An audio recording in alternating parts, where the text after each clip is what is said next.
अमरीकी सदर Donald Trump ने कहा है कि ईरान गैर मशरूत तौर पर सरेंडर कर दे। हमें मालूम है कि नामिहाद सुप्रीम लीडर आयतुल्लाह खामिनाई कहाँ छुपे हुए हैं। वो एक आसान हदफ हैं लेकिन वहाँ महफूज हैं। हम कम अज कम इस वक्त उन्हें कत्ल करने का इरादा नहीं रखते।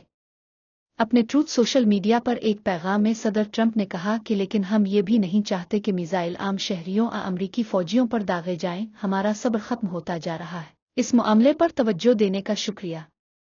उन्होंने कहा कि अब हमें ईरान की फ़ज़ाओं पर मुकम्मल कंट्रोल हासिल है। ईरान के पास अच्छे फ़िज़ाई ट्रैकर्स और दीगर दिफाई साजो सामान मौजूद था और वाफिर मिकदार में था, लेकिन वो अमरीकी साख्ता, तख्लीक करदा और तैयार करदा सामान का मुकाबला नहीं कर सकते।